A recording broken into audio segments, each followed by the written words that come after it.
para o nosso modelo. O modelo que a gente está produzindo é o tanque com escoamento por gravidade. É simplesmente um tanque com um dreno aqui embaixo que está aberto e com a força motriz da gravidade vai ser esvaziado. Então vamos lá para o nosso balanço de massa. Como a gente só quer uma relação de altura por tempo, a gente pode fazer um simples balanço de massa para encontrar. Todas as unidades de cada termo tem que ser em massa por tempo. Então vamos lá. Tem alguma coisa entrando, nada entra no tanque. A nossa saída vai ser dada por ρ vezes F. F vai ser o fluxo volumétrico saindo aqui. Volume por tempo vezes ρ, massa por tempo. Então tá ok as unidades aqui. Não tem geração, não tem reação química. E vamos para o acúmulo. O acúmulo é dado pela derivada temporal do que tem contido de massa dentro do nosso sistema. O que tem contido de massa vai ser ρ vezes V. Se V é uma função do tempo, então ρ vezes V é massa, massa sobre tempo, tudo certinho. Vamos lá. O fluxo volumétrico pode ser dado por V, que é a velocidade do fluido saindo, vezes a área de por onde ele está saindo, que seria a área desse dreno. Nós temos comprimento por tempo, vezes comprimento ao quadrado, comprimento ao cubo por tempo, vezes ρ, massa por tempo, entrando dentro das nossas unidades.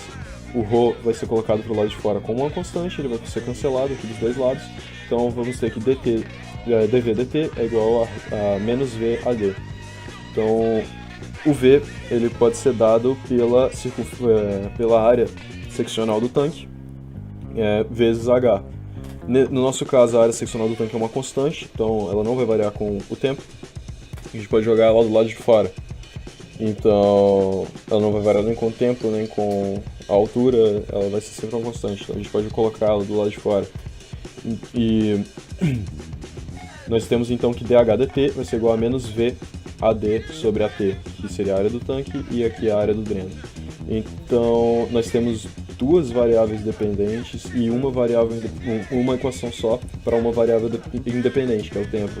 Então, nosso modelo não está completo, a gente precisa achar uma relação que nos dê esse V de H. Então, para isso, nós vamos utilizar a equação de Bernoulli, muito famosa na mecânica dos fluidos, que vai nos dar que a carga energética em cada ponto do nosso sistema vai ser constante, mais um termo de perda de carga. Então vamos colocar o topo do nosso tanque como ponto 1 e a saída do tanque como ponto 2 e vamos fazer essa relação.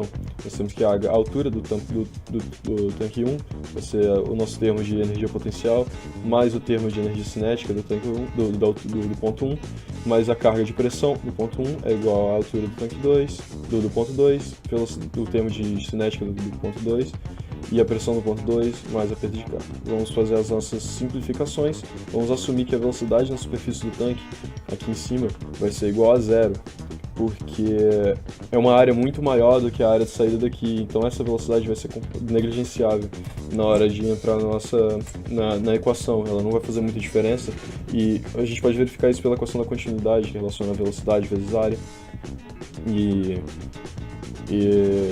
constatar que a diferença vai ser muito pequena lá para casa dos centésimos. Então, não podemos considerar sempre sem medo nenhum igual a zero.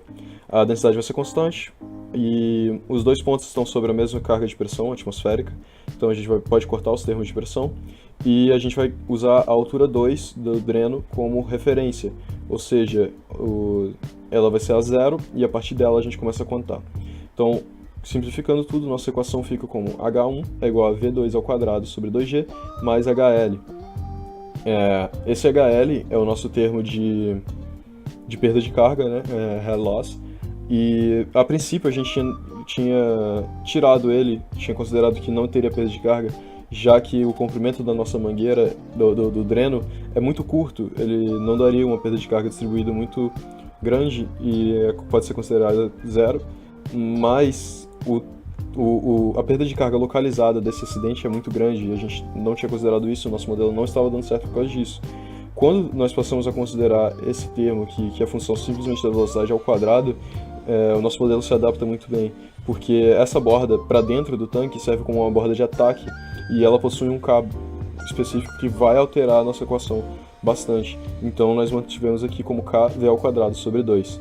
Botando o V em evidência, nós temos essa equação 4, e isolando o V, nós temos que V de H é igual a raiz quadrada de H sobre 1 sobre 2G mais K sobre 2.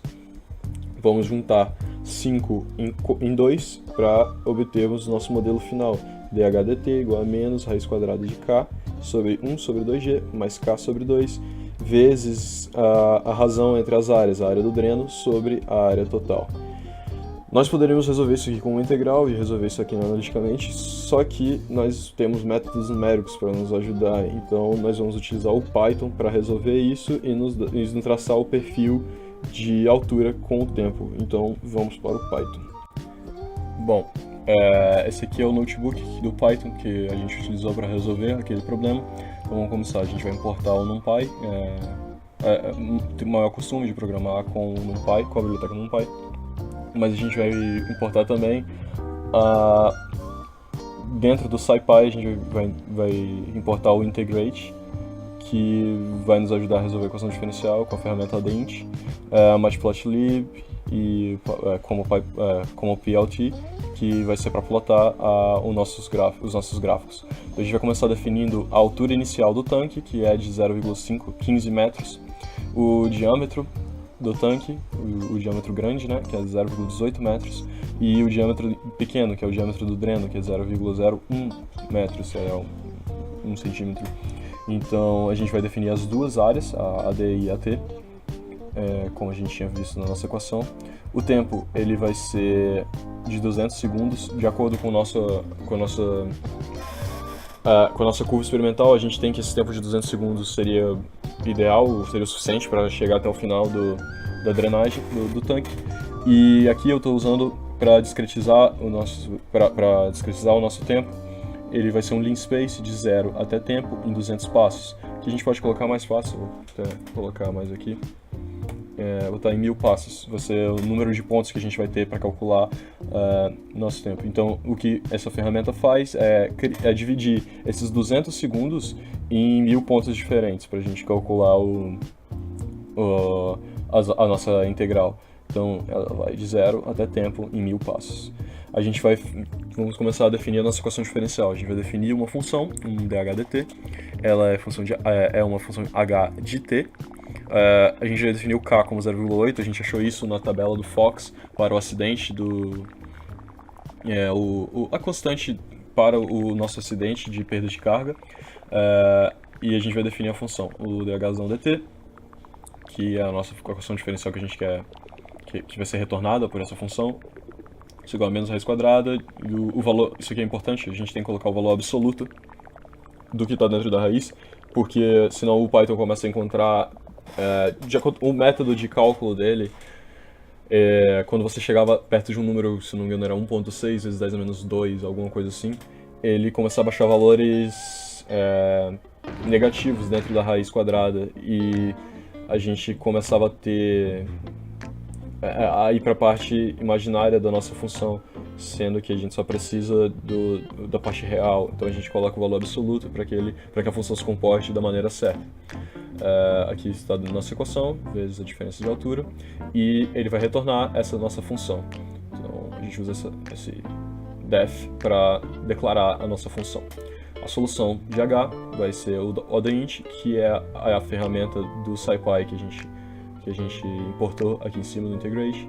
O Odint ele vai calcular o quê? Vai calcular essa nossa função. A gente poderia colocar isso aqui direto, mas se você estiver trabalhando com mais de uma equação diferencial, como eu estava antes, a gente declara isso aqui dentro e isso aqui vai retornar 2 vetores, e não só um. Então a gente poderia integrar 2 vetores ao mesmo tempo aqui.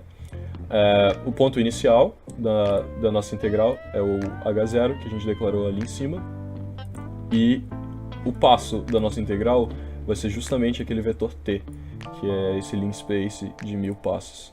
E aí ele vai calcular a solução da nossa equação diferencial, que foi definida em dHdt.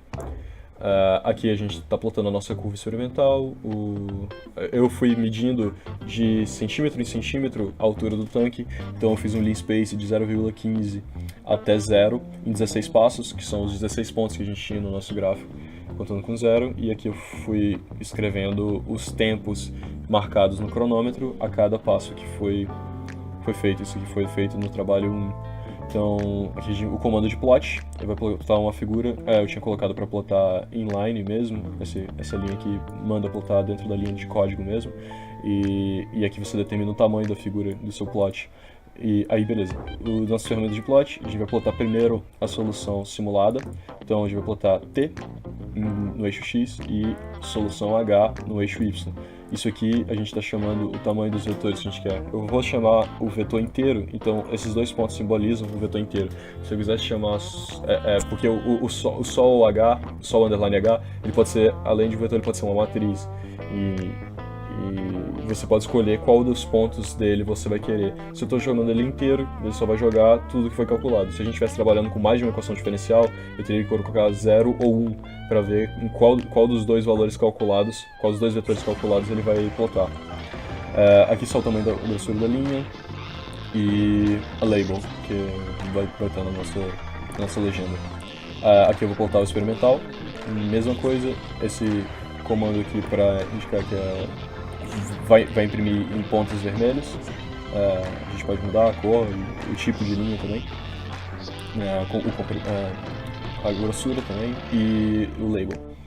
Legenda a gente vai localizar no primeiro quadrante, tamanho da fonte, label dos axes. Aí aqui uma parte bem importante, é uma maneira mais fácil de você resolver o problema da sua função, porque normalmente, porque essa função ela não está delimitada no zero, ela continua para números negativos. E como nós conseguimos alturas negativas, então a gente tem que dar um jeito de delimitar na hora do plot. Como eu fiz isso, foi limitando o eixo Y até 0. Ele vai de 0 até 0,2. E aqui está o nosso plot, quando a gente roda o programa. Eu botei para rodar de novo porque eu tinha aumentado o linspace. Então, pronto. Nossa curva, ela está até bem ajustada com os nossos dados experimentais. Eu gostei bastante desse resultado. Então, é isso.